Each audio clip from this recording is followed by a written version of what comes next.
Guys, it's Conor here from Conor Shea Fitness. In today's video, I'm going to break down the shrimp squat.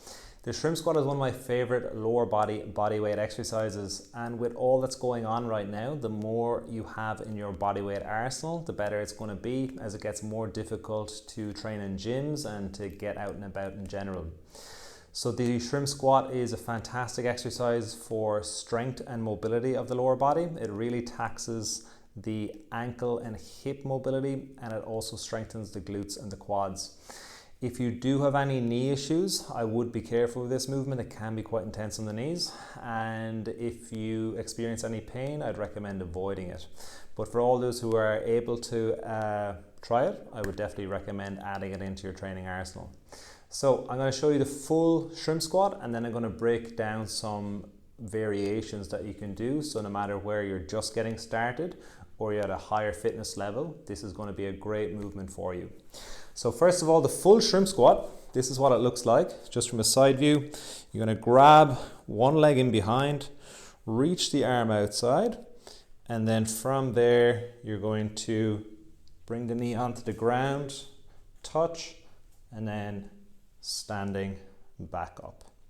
So that's the first variation of the shrimp squat, and that's quite advanced for most people. It does require a lot of ankle mobility and strength through the lower body.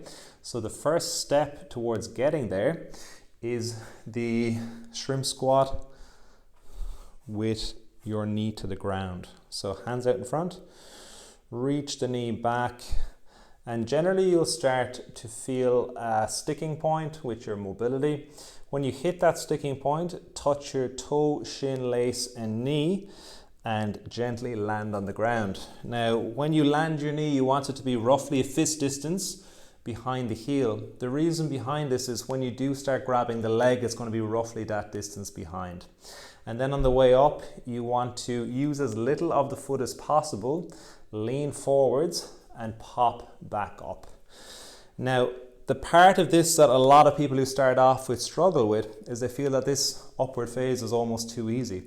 And that's because they're doing a reverse lunge. So you want to, if you feel that you're overusing your back foot, what you can do is use your back foot, but then hover with the front foot and then stand all the way back up.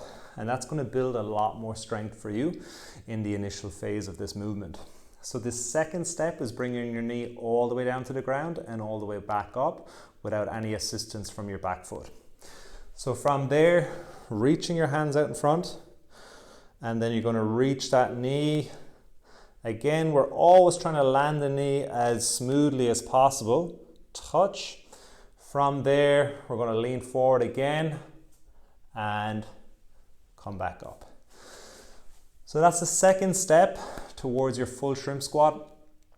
If that is challenging, what I want you to really focus on is landing slowly. And something to think about when you're doing this is, imagine your back knee is landing on a glass table, and this is going to allow you to get much better at the control component of the movement, because at the start, when people first do this or this type of training, they tend to just collapse down and then come back up, and you're losing a lot of the benefits of the strength and mobility you could be working on during that movement. So the next step is your assisted shrimp squat. You're holding onto a support in front of you, roughly belly button height, so a bit lower here. You're going to grab your leg, and then from there, reaching all the way back nice and slow, touch your knee, and then coming back up, locking out the knee at the top.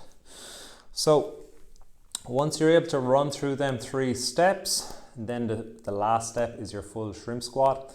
Full shrimp squat requires a lot more stability than the previous variation.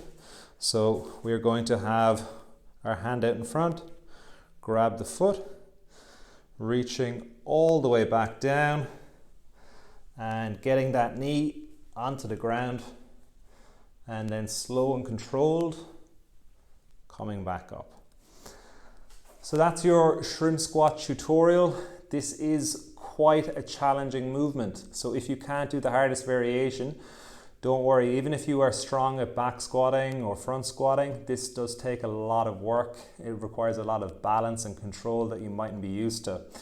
So find a variation that works best for you, work on that variation for at least 2 to 4 weeks, and then add in the next variation. How to add this into a program? I'd recommend working on this for timed sets as opposed to a certain number of repetitions. So you would do a 20 to 30 second time period on your left leg and then on your right leg. And you'd repeat that from anywhere from 2 to 5 rounds, resting up to 60 seconds in between sets. And always think about starting with your weaker leg. This generally helps just get that weaker leg a bit more up to par with the stronger leg as well. So that's